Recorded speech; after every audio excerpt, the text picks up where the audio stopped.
Nam Mô A Di Đà Phật. Kính chào quý Phật tử và các bạn thân mến. Giữa cuộc sống hối hả, trên những con đường đông đúc và náo nhiệt, có lẽ bạn đã từng bắt gặp những chiếc xe máy, xe ô tô với dòng chữ Nam Mô A Di Đà Phật hoặc A Di Đà Phật được dán ở phía sau kính, trước tay lái, thậm chí cả trên mũ bảo hiểm.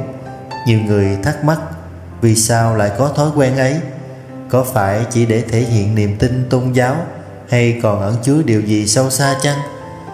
Trong bài chia sẻ hôm nay, chúng ta sẽ cùng nhau tìm hiểu lý do vì sao người ta thường dán câu Nam Mô A Di Đà Phật lên xe, từ đó mở rộng tâm trí đến với ánh sáng của giáo lý Tịnh Độ, một con đường dẫn về cực lạc qua sự niệm danh hiệu của Đức Phật A Di Đà.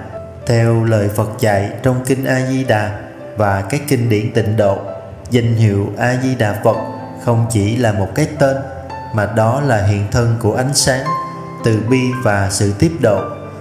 Việc niệm Phật hay thậm chí chỉ nhìn thấy, nghe thấy danh hiệu A Di Đà Phật cũng đã gieo trồng hạt giống giải thoát vào trong A Lại Gia thức.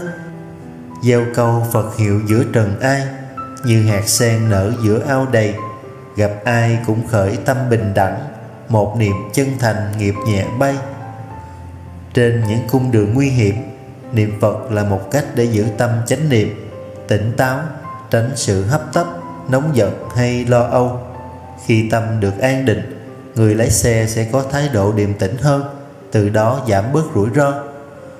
Mỗi câu A Di Đà Phật thốt ra là một hạt giống thiện lành được gieo xuống ruộng tâm. Dù đi đâu, làm gì, người niệm Phật cũng đang âm thầm vun trồng phước đức, tạo nhân an lành cho hiện tại và mai sau. Trong cuộc sống đầy biến động và nguy hiểm, câu A Di Đà Phật dán trên xe chính là tấm bùa hộ mệnh tâm linh, nhắc nhở ta giữ chánh niệm, bảo hộ thân tâm khỏi sân si, vọng tưởng và những thế lực vô hình quấy nhiễu giữa dòng đời vội vã. Không ai biết được tai nạn sẽ xảy đến khi nào. Có những chuyện xảy ra bất ngờ, vượt khỏi tầm kiểm soát của con người. Trong Phật giáo, tai nạn không phải là sự ngẫu nhiên, mà có thể là nghiệp lực từ quá khứ đang trổ ra. Dán câu A Di Đà Phật lên xe là một hình thức nhắc tâm. Người điều khiển xe luôn giữ chánh niệm, và cũng là cách để mời gọi oán thân trái chủ, vong linh vô hình đồng niệm Phật để cùng hóa giải oan kết, hướng về ánh sáng. Xe lăn bánh lòng khởi niệm từ, Phật danh vang vọng khắp hư vô. Nếu người hữu duyên cùng nghe được, vạn kiếp sầu đau sẽ hóa mờ.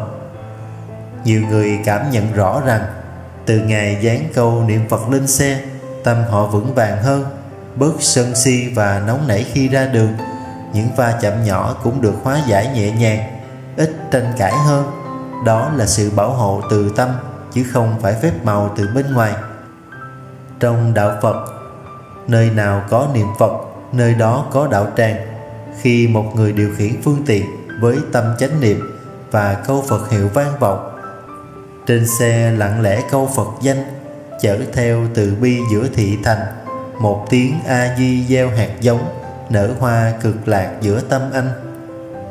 Không ít lần, có người phía sau vô tình nhìn thấy dòng chữ ấy mà chợt lặng im, tâm thức được nhắc nhở, hoặc khiến họ nhớ về cha mẹ, người thân đã quá vãng từng khuyên niệm Phật.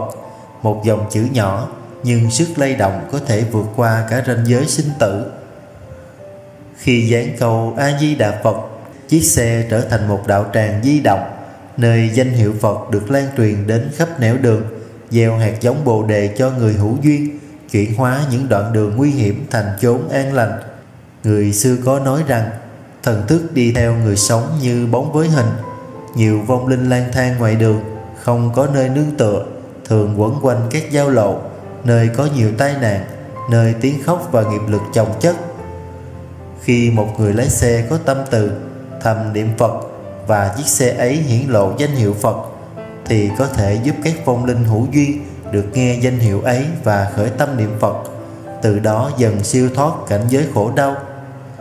Người niệm Phật xe như ánh đăng, chiếu đường mê mịt lối trần gian. Vong linh hữu cảm theo âm Phật, cùng niệm cùng đi vượt muôn ngàn, Khi xe mang câu A Di Đà Phật lăn bánh trên đường, không chỉ người lái được gia hộ, mà các vong linh vất vưởng xung quanh cũng được nghe danh hiệu Phật, nhờ đó mà được thức tỉnh, buông bỏ oán hận và có duyên lành để vãng sanh về tịnh độ. Như vậy, một hành động tưởng chừng đơn giản, dán câu A Di Đà Phật lên xe, lại có thể cứu độ không chỉ bản thân mà cả những sinh linh vô hình đang lang thang khổ lụy. Dán câu A Di Đà Phật lên xe không chỉ để cầu bình an, mà còn là cách nhắc nhở bản thân luôn thức tỉnh, khiêm nhường và giữ tâm hướng thiện trong từng hành động, lời nói, mỗi chặng đường đi qua. Không phải ai cũng nhớ niệm Phật suốt ngày. Giữa cuộc sống đầy lo toan, tâm dễ bị cuốn vào vọng tưởng. Câu A Di Đà Phật trên xe là một hồi chuông tỉnh thức, nhắc nhở chính mình và những người xung quanh không ngừng niệm Phật, không hơn thua trên từng khúc cua, từng làn xe chen chúc. Một câu niệm Phật nhắc lòng ta, không tranh không chấp với người qua, giữa cõi trời xe chen bóng chật, an nhiên vẫn giữ ánh tâm hoa. Dán câu A Di Đà Phật lên xe không đơn thuần là biểu hiện tôn giáo, đó là một cách để hộ trì chánh niệm, khởi tâm từ bi, cứu độ vong linh và hóa giải nghiệp lực. Nó là biểu tượng của một người sống có hướng đi tâm linh, có lòng tin nơi Phật Pháp và muốn mang ánh sáng của Phật đến giữa đời thường. Một chiếc xe được che chở bởi danh hiệu Phật không phải vì phép màu huyền bí, mà vì chính người điều khiển nó luôn tâm niệm tỉnh giác, hành động từ bi và gieo trồng thiện nghiệp trong từng khoảnh khắc. Ai dán Phật danh trên chặng đường, tức là gieo sáng giữa vô thường, dù xe nhỏ bé trong trần thế, cũng chở từ bi đến muôn phương.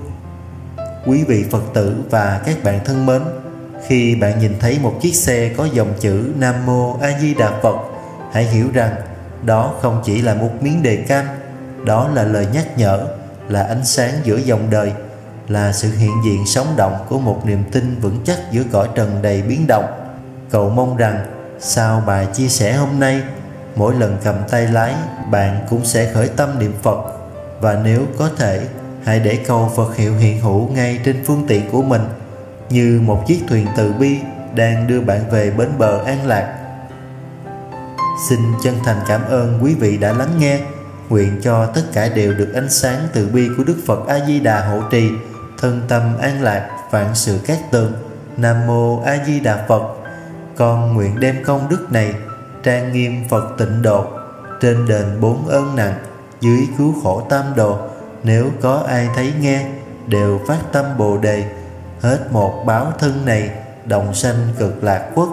Nam Mô Tây Phương Cực Lạc Thế Giới Đại Từ Đại Bi A Di Đà Phật.